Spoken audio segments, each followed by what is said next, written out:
Hi people, don't know if it's going to be loud enough for you to hear me, but I'm just doing a quickie here. That's Jackie Milburn in the background. You can see it says Gallagher, it should do when it reverses itself. So I'm here, I'm back home, again, and I love it. I've just had some advice about how to get a better way of doing these, because I'll do most of them at home obviously, but I'm here resplendent in the right gear. People are saying there's an old boy just got on at the station, says, was it the match? And I went, no, there is no match. Tuesday. Anyway, so everyone's going to think I'm mad talking to my phone, but I think they'll probably figure out I'm recording. The strawberry is directly behind you, which if I show you, there she is, the pub. The place I used to drink with my cousin was around the corner from here, the Trent House, which if you read Viz you'll know a little bit more about. And I'll stand away from here in case more people want to take pictures. There's the corner, and that's the east stand. Obviously there's the Gallagher, Barrack Road in the background. I've just been in there and looking at football shirts, and there they want 25 quid. I'm like, well, I know I'm not allowed anymore, but if I did, there was one I really loved in there, and I'm thinking to myself, damn. So it's half the price it is at other shops. And it's the silver one with the blue star on it, but never mind it. But, yeah, it's just nice to be here. I've stopped in on the way up. People are still looking at me now. What are you talking to? I'm talking to my phone. Probably can't hear a word. But, yeah, well, it's not match day. It would have been if they'd won the other week, in which case this place would have been absolutely thriving, of course, with it being match day. Handful of Fleetwood fans and the rest would have been our lot, but 2 games in 3 days would have probably been, is it 4 days, isn't it? Be a bit much asked, really, especially with this squad. So, anyway, but just a quickie, just a report, and the worst things you could be doing than standing here watching the footy on a Saturday. I would have been at home probably watching the Robins or Whitley Bay, whichever one of the two happened to be playing at the time. Hang on. Anyway, over my shoulder is the old East stand, and up there in the distance is the reason why they cannot extend. But looking at that building behind me, a bit grotty, I'd pull it down. I know I'm such a shit for saying that, but God knows, it's not that worth keeping, Christ. Especially the amount of vandalism that's been created in this city over the years. But this gives you a better idea of how big the Gallagher is, because there's the top bit of roof, and there's a fair old plunge down there. It always makes me laugh when I go past Carrow Road often, or sometimes, and it's not even the same fucking ballpark, is it really? Yeah. But that's the reason why it's hosted Olympic Games, football matches, and it's had a year. I think it's had the Euros here. I'm sure Portugal played a Euro 96 game here. I'm sure Romania came here too. So, and it did rugby recently. So, but anyway, just a reason to come down here and see the place and enjoy it for what it is.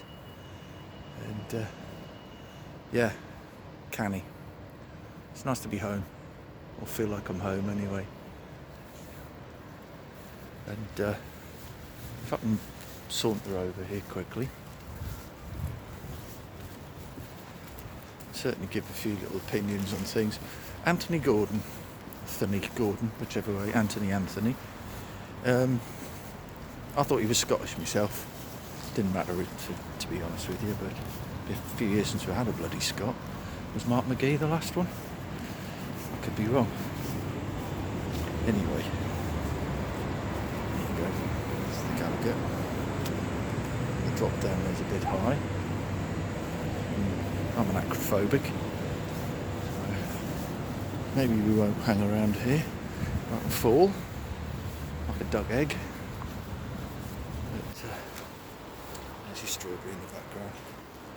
Never ever had a drink in there. The pub sign has a strawberry splodged all over a 3D football shirt.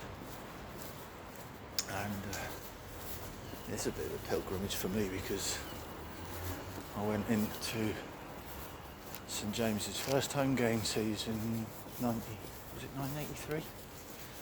And went in here with my cousin. And a little London lad who was a cousin of he was a cousin of my cousin's partner. He was a Londoner. Come on, Newcastle. It's Geordie, a few feet away. You trouble a bit, son. It was just the dry way he delivered it. And that was somewhere in here. Pretty sure this is the corner. Because this here is why they cannot extend. And as you can see, it's very... This is the terrace they're not allowed to flatten, unfortunately. Frankly, they could probably put an extension over the damn thing. Extend it over the roof. There you are. Anyway, background. If it focuses, Civic Centre.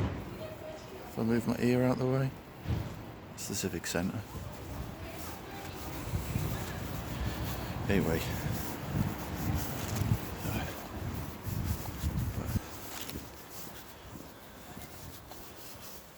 Perfect time to do a piece to camera. I could go around the ramp. Yeah. Concrete sleepers. So, yeah. Get a little idea of the place rather than me standing in the usual spot, which is right by the entranceway. And I do that because I was there in 1980 for my first game. The place was all open. Apart from this stand here, which is the only surviving original part from when I came here 43 years ago. I don't even remember where the hell my dad parked the minivan that he borrowed. My cousin and me in the back. That was good. And the lads were wearing this shirt. It was the last year with Buckter. They switched to Umbro the following season, 1980-81. With a shirt that had already looked dated before they started using it. It was brand new. Did look a bit tatty and old. But anyway, so yes, I shall love you and leave you. My opinion on Anthony Gordon before I go? Gamble, but we've had Joey Barton on the team before, and he calmed down. I think if you've got a man manager that can manage, and I think Eddie's probably got the sort of nice touch where he'll have drill sergeants background. So while he'll be all like, nice and sort of like, hello lads, blah blah blah, hello, oh yeah, well it's just our blah blah blah. He'll have the likes of Graham Jones and people like that will be like, and Anthony Gordon will have about 2 games where he acts the dick. And if he doesn't do it, I should think the rest of the team will. I would have thought Trips would probably put a fucking toe up his arse, however small he is. I wouldn't fuck about with Trips, especially when you're the skipper. He won't take any shit. And I don't think Gordon will accept the situation unless he conforms. He'll conform, or he'll fuck off.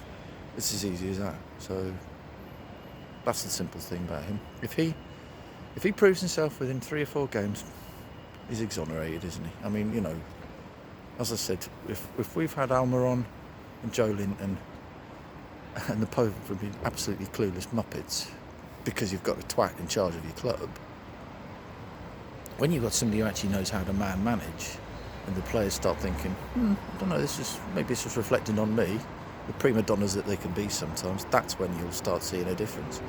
And I think this will happen with Gordon. It'll be like, look, you've had a second chance here at changing your whole future.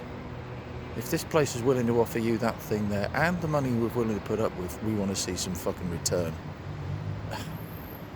And he'll return. He'll either return or he'll fuck off. I like the idea that he'll do the return because I like to look at the glass half full. We'll see. Anyway, look, I know I don't do many of these. I need to do more of them. That's why I need a decent camera and means of recording these things. But I will do, and I shall speak to you soon. Arrivederci from the cathedral on the hill. Ta-ra.